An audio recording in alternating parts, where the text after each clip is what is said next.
പാലക്കാട് ഉപതെരഞ്ഞെടുപ്പിൽ വിജയപ്രതീക്ഷ പങ്കുവച്ചു മുന്നണികൾ. പോളിംഗ് ശതമാനം കുറഞ്ഞെങ്കിലും LDFന്റെ മുഴുവൻ വോട്ടും പോൾ ചെയ്തിട്ടുണ്ടെന്ന് CPM പാലക്കാട് ജില്ലാ സെക്രട്ടറി EN സുരേഷ് ബാബു പറഞ്ഞു. UDF BJP ശക്തി കേന്ദ്രങ്ങളിൽ വോട്ട് കുറഞ്ഞുവെന്നും സുരേഷ് ബാബു കൂട്ടിച്ചേർത്തു. ആവേശം നിറഞ്ഞ രാഷ്ട്രീയ പോരാട്ടത്തിനൊടുവിൽ പാലക്കാടൻ ജനത വിധിയെഴുതി. പോളിംഗ് ശതമാനം കുറഞ്ഞുവെങ്കിലും വിജയപ്രതീക്ഷയിലാണ് മൂന്ന് മുന്നണികളും.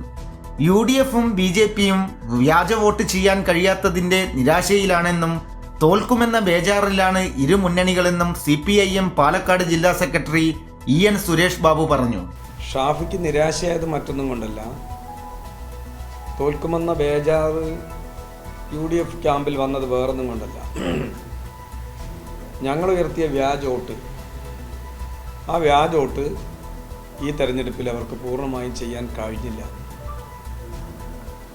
2700-ലധികം വരുന്ന വ്യാജ വോട്ട് കോൺഗ്രസിൻ്റെയും BJPയുടെയും വോട്ടുകളെ ഈ തെരഞ്ഞെടുപ്പിൽ ചെയ്യാൻ സാധിക്കാത്തതിൽ വലിയ നിരാശയാണ് UDF ക്യാമ്പിലും BJP ക്യാമ്പിലും ഉണ്ടായിട്ടുള്ളത്. മാത്തൂരും കണ്ണാടിയിലും LDF ഭൂരിപക്ഷം വർദ്ധിക്കുമെന്നും EN സുരേഷ് ബാബു കൂട്ടിച്ചേർത്തു.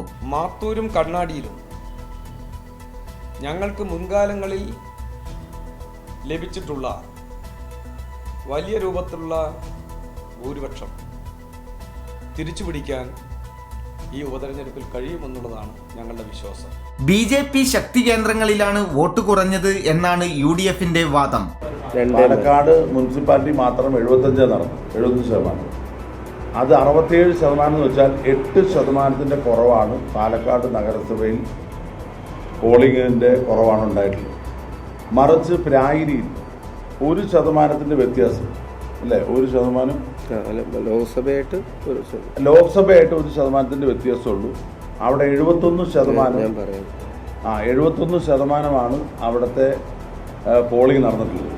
അപ്പോൾ UDFന്റെ ശക്തി കേന്ദ്രങ്ങളിൽ ഒട്ടും വോട്ട് കുറഞ്ഞിട്ടില്ല. BJPയുടേതാണെന്ന് പറയപ്പെടുന്ന മേഖലയിൽ പാലക്കാട് മുനിസിപ്പാലിറ്റിയിൽ 8% കുറഞ്ഞിരിക്കുകയാണ്. പാലക്കാട്ടെ തെരഞ്ഞെടുപ്പ് വിധി എന്തെന്നാണ് രാഷ്ട്രീയ കേരളം കാത്തിരിക്കുന്നത്. കൈരളി ന്യൂസ്, പാലക്കാട്.